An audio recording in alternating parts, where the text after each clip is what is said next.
Dark psychology एक ऐसा विषय है जो इंसानी मन की गहराइयों में छिपे उन रहस्यों और तकनीकों को उजागर करता है जिनका इस्तेमाल लोग दूसरों को प्रभावित करने, नियंत्रित करने और कभी-कभी नुकसान पहुंचाने के लिए करते हैं। यह किताब दिखाती है कि कैसे कुछ लोग हमारी सोच, भावना और निर्णय लेने की क्षमता पर नियंत्रण प्राप्त करने के लिए मनोवैज्ञानिक तकनीकों का इस्तेमाल करते हैं। बहुत से लोग बिना जाने ही इन तकनीकों के शिकार बन जाते हैं और जब तक उन्हें इसका एहसास होता है, तब तक वे पहले ही प्रभावित हो चुके होते हैं। इस किताब में बताया गया है कि डार्क साइकोलॉजी केवल अपराधियों या साइकोपैथ्स तक सीमित नहीं है। यह हमारी रोजमर्रा की जिंदगी में, ऑफिस में, रिश्तों में और सोशल मीडिया में भी मौजूद है। जब कोई व्यक्ति बार बार किसी को नीचा दिखाता है, दोष देता है या अपराध बोध महसूस कराता है, तो वह माइक्रो लेवल पर मनोवैज्ञानिक हेरफेर कर रहा होता है। इसमें gaslighting, mind control, domination, guilt tripping और अन्य कई तरीके शामिल हैं, जिनका मकसद सामने वाले की सोचने, समझने और फैसला लेने की शक्ति को छीन लेना होता है।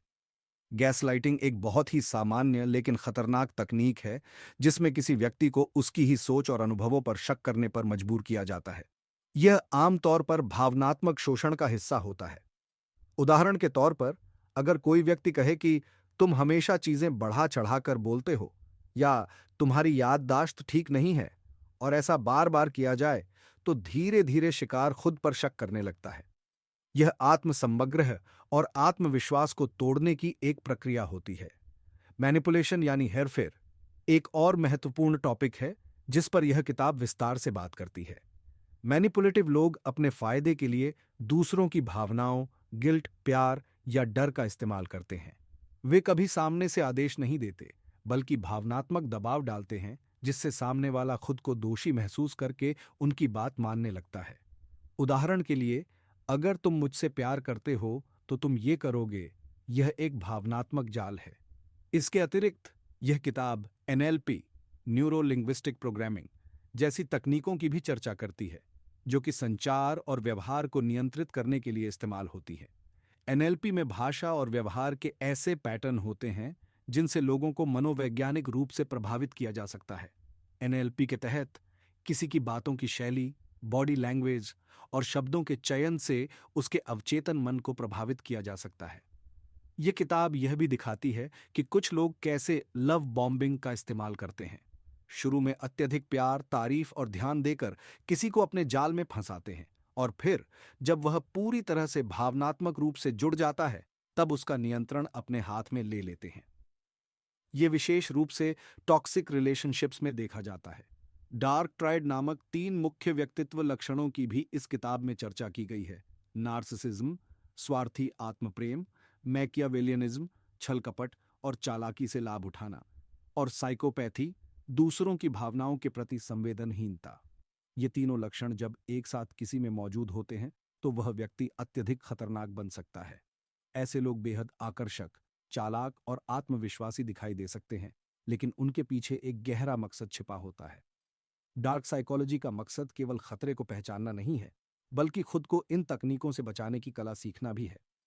किताब यह सिखाती है कि जब कोई व्यक्ति बार बार आपको गिल्टी फील करवाए, आपकी सीमाओं को लांघे, आपकी बातों को नजरअंदाज करे या आपको हमेशा खुद पर शक करने पर मजबूर करे, तो वह किसी न किसी डार्क मनोवैज्ञानिक तकनीक का उपयोग कर रहा है।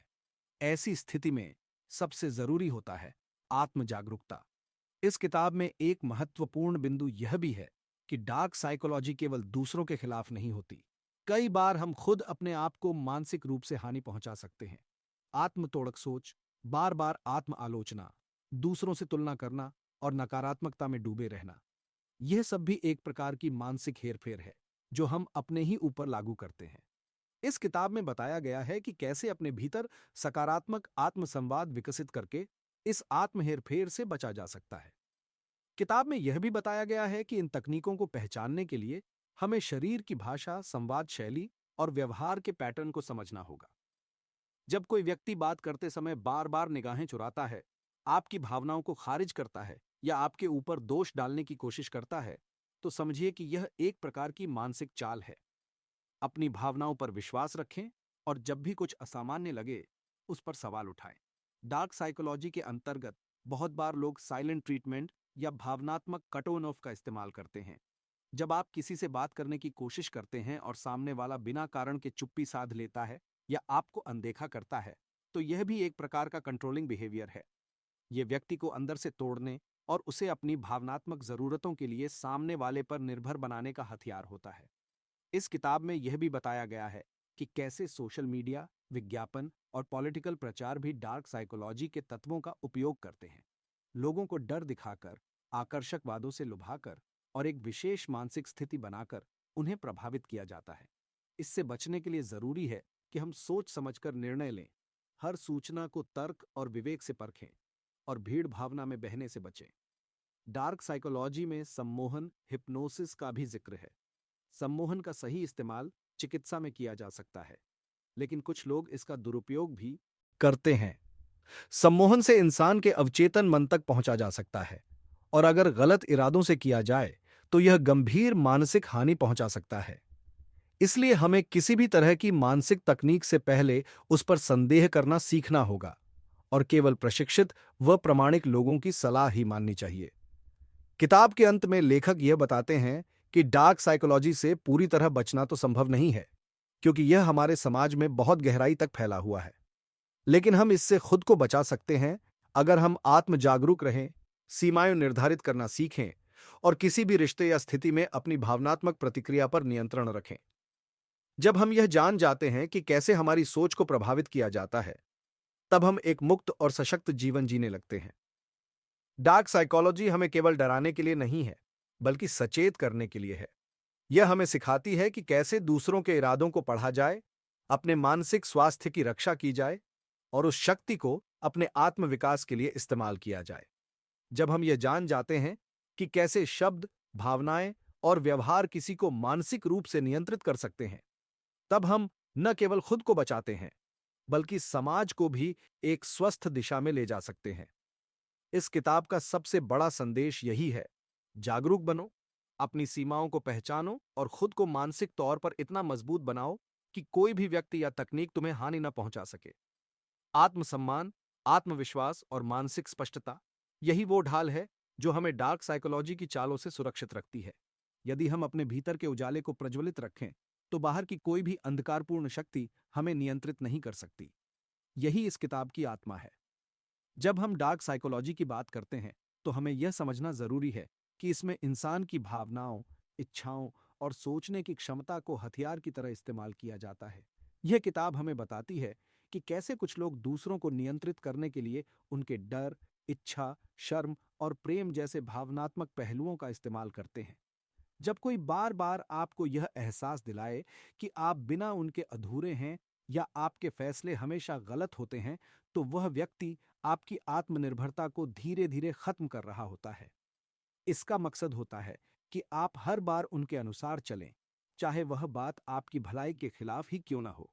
कई बार ये तकनीकें इतने सूक्ष्म रूप में इस्तेमाल होती हैं कि शिकार को यह भी एहसास नहीं होता कि वह नियंत्रित हो रहा है।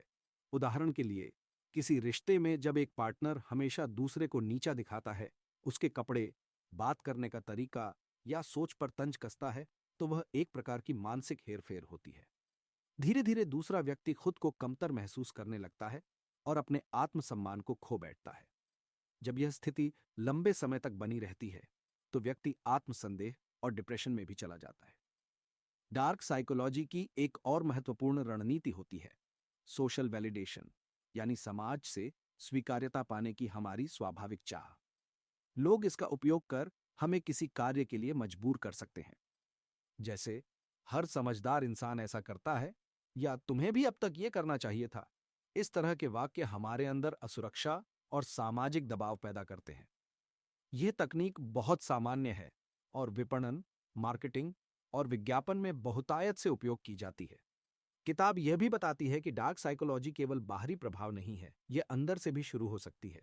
अगर कोई व्यक्ति खुद को बार बार नकारात्मक बातें कहता है, जैसे मैं कभी सफल नहीं हो सकता, मैं लायक नहीं हूं या मुझे कोई पसंद नहीं करता, तो यह आत्म हेरफेर की स्थिति बन जाती है।